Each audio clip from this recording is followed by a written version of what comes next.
Stone Cold is one of the most legendary wrestlers of all time. He drank beer, killed his boss every week, and had a license for every vehicle ever made apparently. This guy was just different. And on this channel, we appreciate greatness. I want to make this a series because there's so many wrestlers to have a big impact on wrestling, and what better way to continue it with Stone Cold. Stone Cold wasn't just vital for the WWF though, he was a big part of pop culture. This might be a hot take, but for the 90s, Stone Cold should definitely be on that Mount Rushmore of that era. But anyways, let's take a look back at how Stone Cold changed wrestling forever. So in the mid-90s, to keep it a buck, WWE was blowing chunks. They had Hulk bags like Mabel and Bob Backlund as main eventers. They needed to step it up. WCW was running up a jug on them, but there was also another company back then called ECW. ECW really changed the game in that era. It was super violent, but their hardcore fans loved it. Might be the most diehard fan base ever, honestly. But they were making stars, and they were making waves, and the WWF peeped game. One of the guys that would jump ship from ECW to WWF was Steve Austin. The main reason I know this is because this was Paul Heyman's last hurrah. He'll never let that shit go. Cold Steve Austin was drinking his first beer in ECW, damn you. But this wasn't Stone Cold Steve Austin. In early 1996, he was the ringmaster with long hair. But Austin hated this gimmick. He knew he could do more, and his hair was balding. As the story goes, Austin was traveling with Dustin Rhodes, and he said F it. He went into a bathroom and cut all of his hair off. This decision changed his life forever. Shortly after this, he would change his gimmick completely and get a new nickname. A nickname and gimmick we all know and love today. Stone Cold Steve Austin. As Stone Cold said himself, Austin's wife at the time told him to drink the tea she made him before it goes stone cold. A light bulb went off in Austin. That was it. It was perfect. From that day on, he was Stone Cold Steve Austin. It's crazy how something so stupid can spark a branch of an idea that becomes iconic. But after these simple changes, it changed everything. And this would lead into his infamous and iconic 1996 King of the Ring promo, where everything changed for Austin. On 316, Austin 316 says I just whipped your ass. Iconic. But not only that, at the end of the promo, Austin said, and that's the bottom line, cause Stone Cold said so. This guy ad-libbed two of the greatest catchphrases in WWE history in the same promo. That is incredible to me. It was just crazy. He was in the right place at the right time. It was later revealed that Triple H was supposed to win the King of the Ring, but it was changed because of the curtain call. If you don't know what the curtain call is, the curtain call was an incident between Triple H, Shawn Michaels, Kevin Nash, and Razor Ramon. The four embraced in the ring together after Nash and Razor were set to leave the WCW, and it was the last time they'd be in the ring together. It was at a house show, but a fan in the crowd captured a picture of it, and it got leaked everywhere. Vince McMahon was pissed. He couldn't really punish Nash or Razor because they were leaving. He couldn't punish Shawn because he was the champion. So, he punished Triple H, and that's how he lost. But yeah, Stone Cold caught 3 lightning bolts that night and just absorbed them like they were beer. But just the way he walked and talked just made for a perfect combo. But somehow, he'd get even stronger. Shortly after this, he'd debut his Glass Shatter theme song, and it was just a match made in heaven. His momentum just kept growing and growing. After this, he would be involved in another iconic segment. So Austin would break Brian Pillman's ankle in storyline. You know, just another day at the office, it happens. But this would lead to a much crazier moment. Austin would break into Brian Pillman's house, and Austin was such a menace that Brian Pillman was so petrified that he brought out a gun and cocked it back on live TV. What the fuck? We will never see anything like this ever again.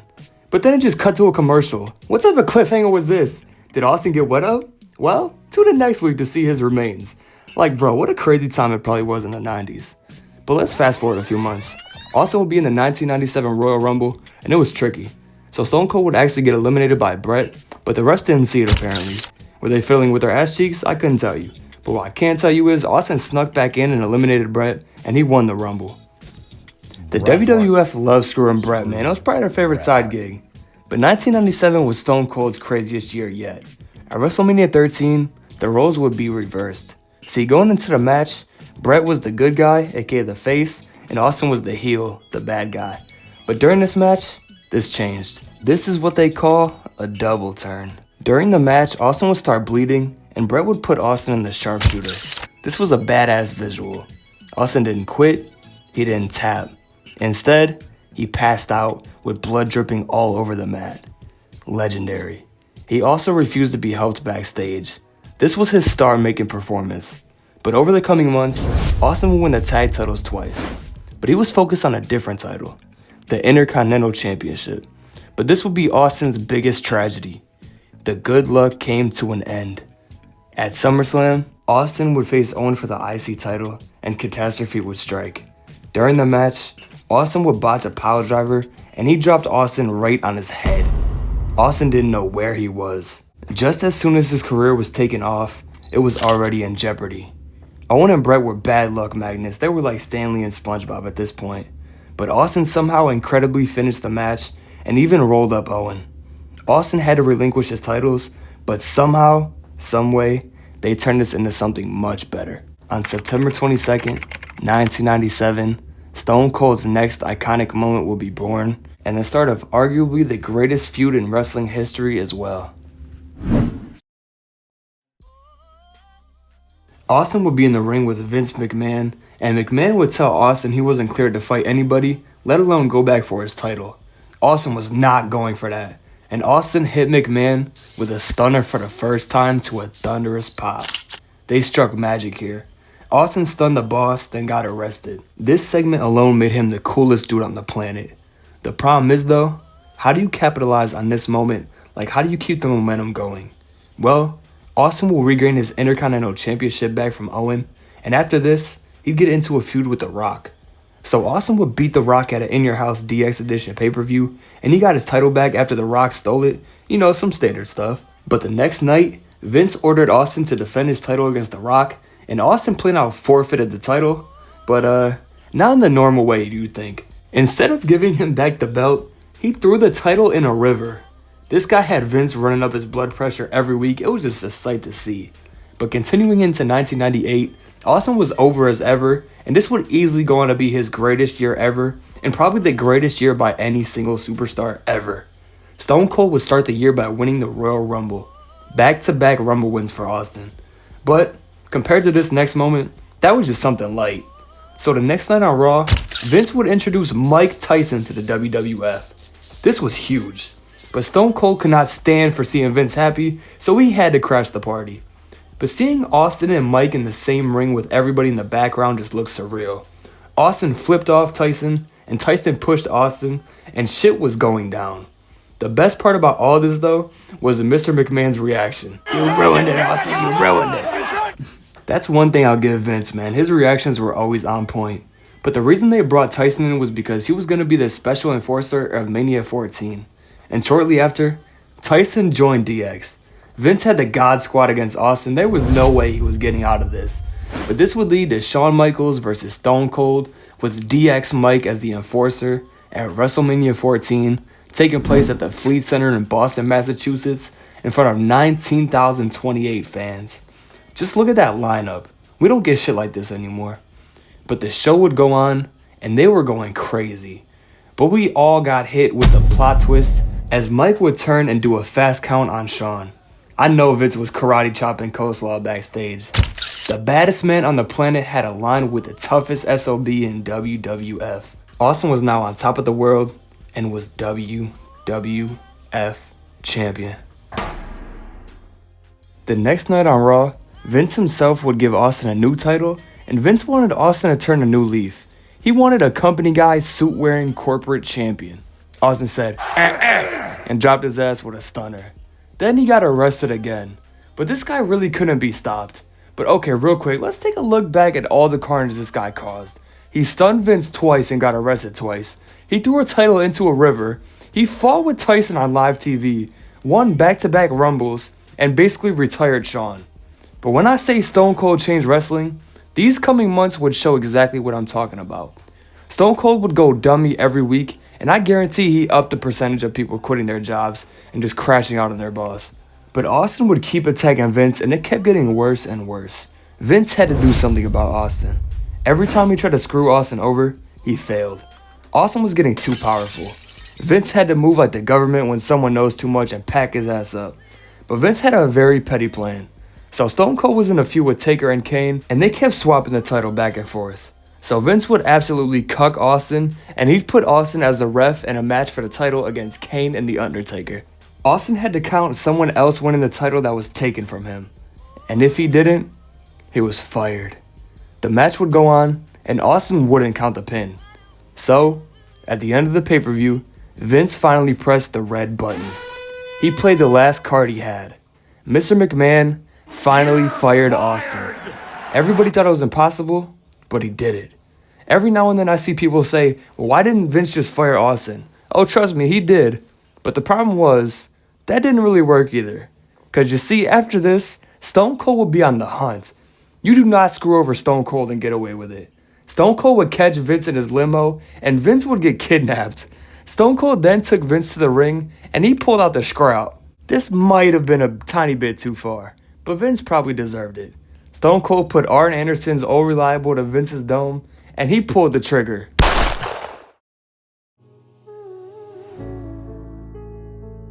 Nah, I'm just playing. He didn't die. It was just a prop. Alright, my bad. I took it too far. It was just a prop. But Vince got humiliated again. Even when he got fired, he still got the last laugh. Stone Cold couldn't lose. But segments like these just stay the test of time. I might have to show my kids these segments. It's probably going to be a family tradition. But there's just so many segments like these that I could talk about. If you want the full in-depth feud, go check this one I made right here. But they were finding the craziest ways to keep you entertained. There was Hell in a Cell matches on Raw, Stone Cold driving Zambonis to the ring, Stone Cold pouring cement into Mr. McMahon's own car. And my probably favorite and everybody's personal favorite segment from this era was the hospital scene. Let's talk about the lead up though real quick. So Vince was getting into it with Taker and Kane, and they were pissed with Vince.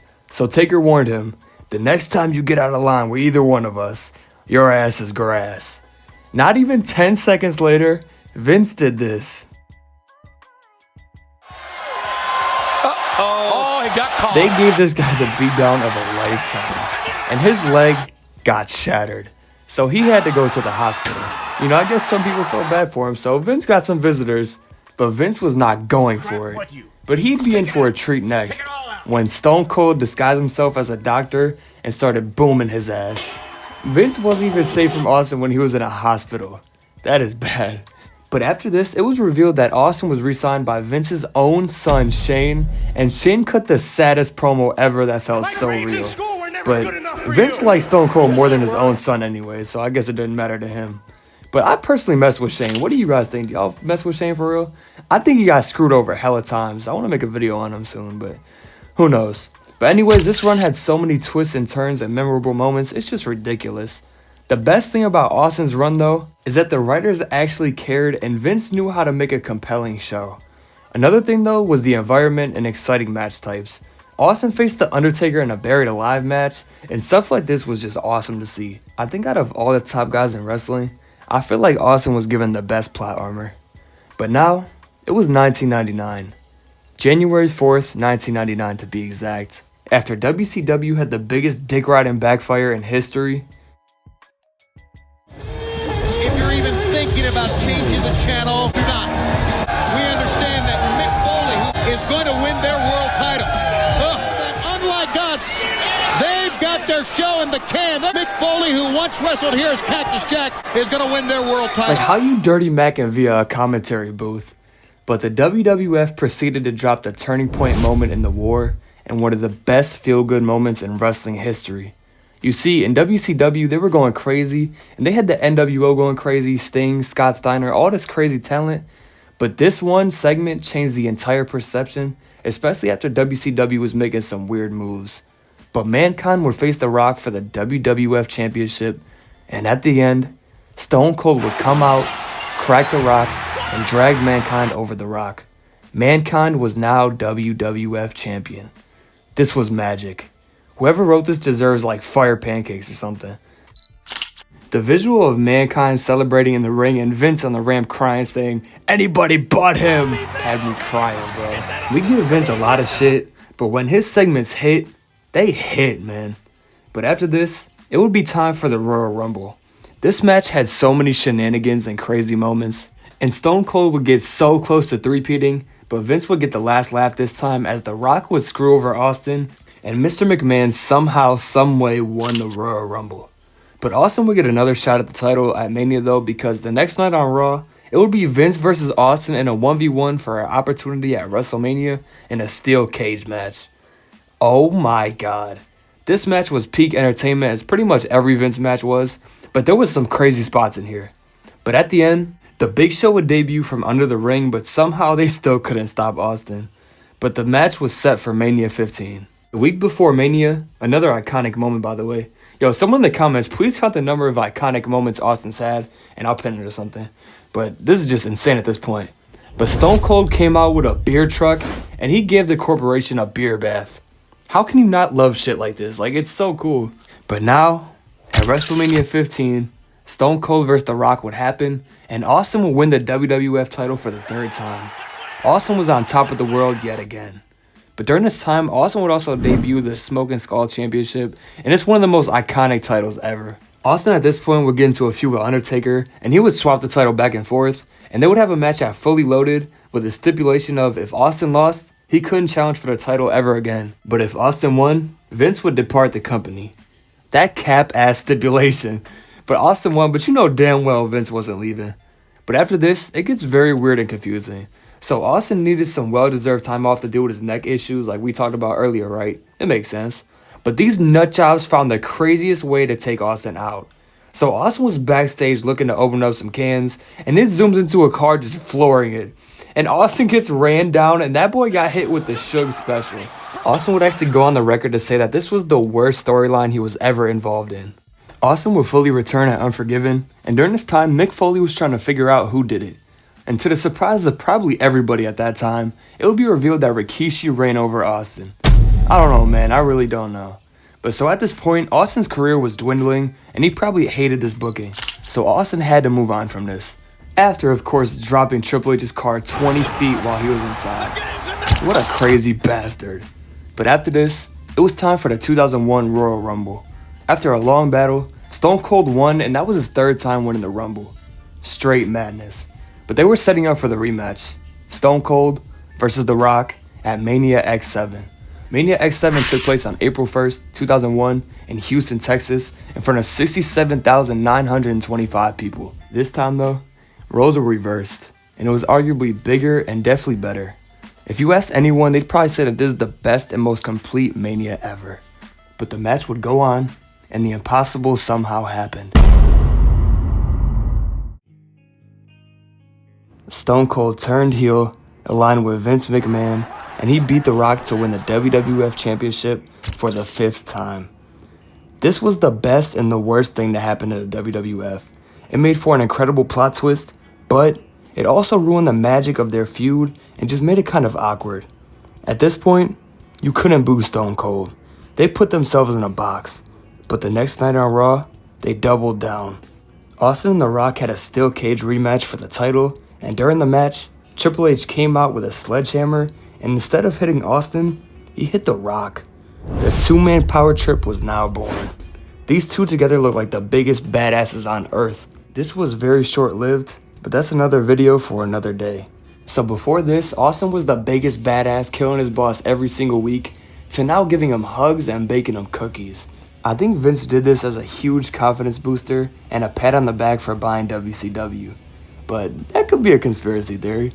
But the invasion was in full effect, and it was Vince's team versus Shane and Steph's team. Vince was getting bodied. Vince was desperate. Vince decided to go out there and cut my personal favorite Vince promo ever. Vince kept it real with Austin. He didn't need the Stone Cold that gave him gifts or sing him songs or any of that. Vince needed the old Stone Cold. Stone Cold wasn't on that type of timing anymore. He changed. Or did he? This storyline was so wacky and confusing, but the payoff was so worth it. So now we get to Raw. Austin's chilling, playing pool, throwing balls and shit, and he seems like he made up his mind. And he walks off. It cuts to the ring, and there's bodies everywhere, and Team WWF is outnumbered. It cuts backstage, and a car pulls up. Stone Cold gets out and starts solo squatting everybody. Then it cuts to backstage, and Austin pulls up and takes them out too. It was all speculation. Was Stone Cold going to show up, or was he going to stay home? Well, He was here. Anticipation was building. It cuts back to the ring, and then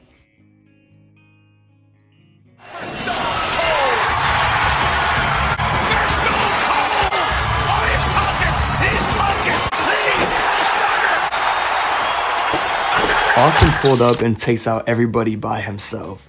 They should put this shit in textbooks. That's how iconic it is. But JR's commentary also made it 10 times better. When Austin comes out, it's just different. It's unlike when anybody else comes out. His status is just unreachable. Unfortunately though, this didn't last, as Austin would turn heel again and he aligned with the Alliance. The Invasion storyline wouldn't last that long and Team WWF would eventually win. They would make up for their wrongdoings though. So Vince was going to strip Austin for his title, but before he could, Ric Flair would come out and he announced that he was now the co-owner of the WWF. I don't know how he pulled this off. His pockets must run deep. But Austin then came out and he attacked Vince and Kurt Angle, doing another double turn. Our boy was back. After this, Austin would bang out another iconic segment. Austin maxed out the budget on his ass too. He was hitting him with everything in the store. But Austin's career would take a very interesting path in 2002. So at WrestleMania 18, Austin was supposed to face Hogan, but their ego battle must have been something vicious. So instead, Austin would end up facing Scott Hall, where we got one of the best stunner cells ever. The next night on Raw, Austin completely no-showed. Vince was furious. It got worse though. In May of 2002, Austin would have a Bite This interview, and he completely let loose on Vince in his booking. You know shit be going down in the Bite This promos. Hey, Amy. But Austin was genuinely pissed, and they decided to somehow piss him off even more. They tell him he's gonna lose to Brock on a random Raw, and he exploded. But then, he had enough. He walked out of the company completely. This got to a point so bad that Vince himself addressed it in a full promo segment, and at the end, he toasted to Austin's career and thanked him for everything he's done. Usually Vince would just shrug it to the commentators and let them do his dirty work, but this time, he went out to the ring himself. But was Austin done? How did it come to a point that got so bad for everyone involved? I see what Austin probably thought, but I think he's in the wrong here 100%. They had a very rocky relationship, but time heals all. JR would be the clutch middleman though, and he would connect them again and get them on good terms. Austin would get fined $250,000 for all of this. But now, it's 2003. This would be Austin's last year ever. And what better way to go out than at WrestleMania 19 in a match against The Rock. Rock and Austin meet next at WrestleMania. This time, The Rock went Hollywood, and Austin was on his way out. The Rock had never beat Austin at Mania, so at WrestleMania 19, he was here to right his wrongs. On March 30th, 2003, WrestleMania 19 took place in Safeco Field in front of 54,097 people. Austin versus Rock for the last time ever.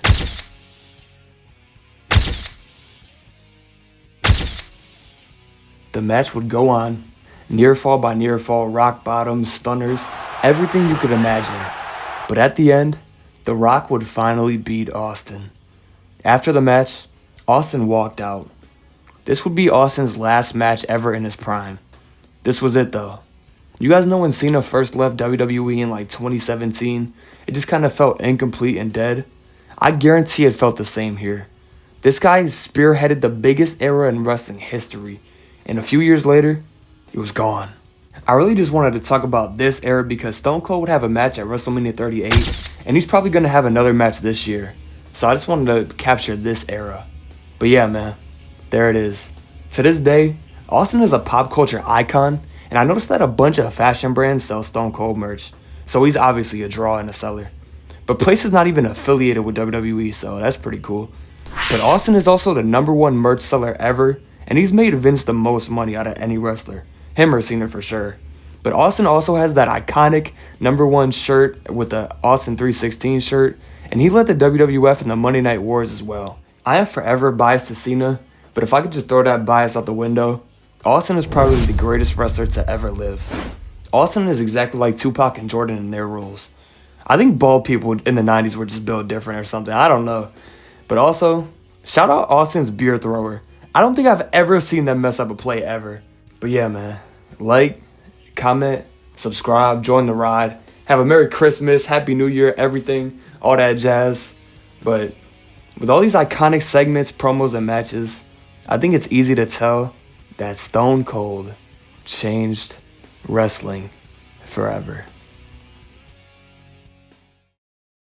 Steve Austin changed the way the game was played. It will never, ever be